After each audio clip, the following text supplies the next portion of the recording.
Did Michael Jackson actually own Sony? Michael Jackson, the king of pop, was not only a legendary musician, but also a savvy businessman. He amassed a fortune from his record sales, tours, endorsements, and investments. One of his most valuable assets was his stake in Sony, a TV music publishing, which owns the rights to millions of songs, including many by the Beatles, Bob Dylan, Eminem, and Taylor Swift. But how did Jackson acquire such a lucrative portfolio? And what happened to it after his death in 2009? Here is a brief history of Jackson's involvement with Sony and the music publishing industry. Jackson's interest in music publishing began in the early 1980s, when he learned from his friend Paul McCartney that owning the rights to songs was more profitable than performing them.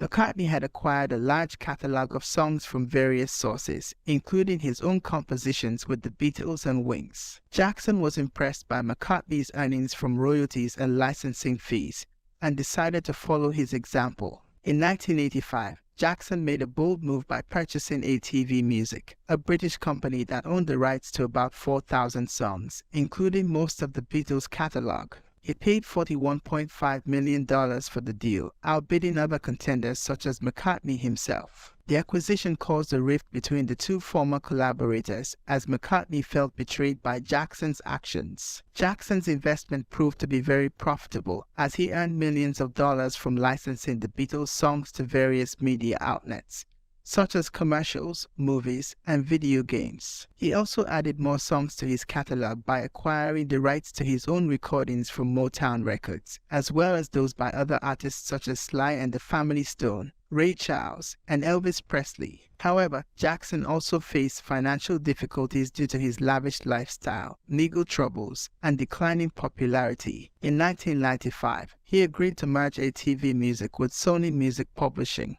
creating Sony, a TV music publishing. The deal gave Jackson 50% ownership of the new company, as well as $90 million in cash and $100 million in debt relief. Sony also agreed to distribute Jackson's future albums under its Epic Records label. The partnership with Sony gave Jackson access to a larger and more diverse catalog of songs, as well as more resources and expertise to manage them. Sony, a TV music publishing, became one of the largest and most successful music publishers in the world, representing thousands of artists and songwriters across various genres and regions. However, Jackson's relationship with Sony deteriorated over time, as he felt that the company did not promote his albums adequately and interfered with his creative vision. He also accused Sony of conspiring to lower the value of his stake in Sony, a TV music publishing, in order to buy him out at a cheaper price. He even called Tommy Mottola, the then CEO of Sony Music Entertainment, a devil and a racist in a public rally in 2002.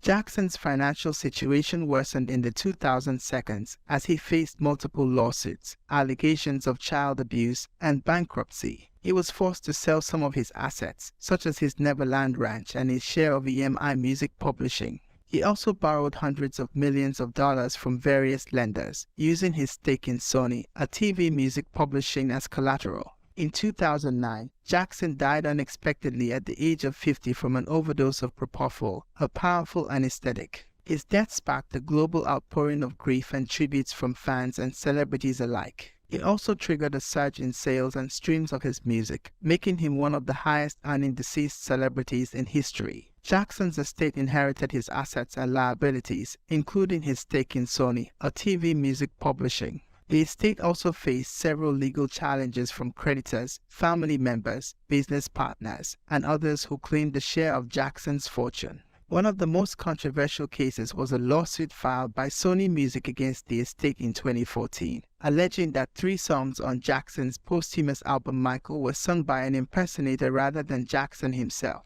The estate denied the allegations and countersued for breach of contract and fraud. The case was settled out of court in 2022 for an undisclosed amount. In 2016, the estate decided to sell its stake in Sony, a TV music publishing, to Sony Corporation for $750 million. The deal gave Sony full ownership of the music publishing giant, ending Jackson's 30-year association with it. The estate said that the sale was motivated by tax reasons and strategic planning for the future benefit of Jackson's children and beneficiaries. The estate retained its ownership of Mijak Music, another music publishing company.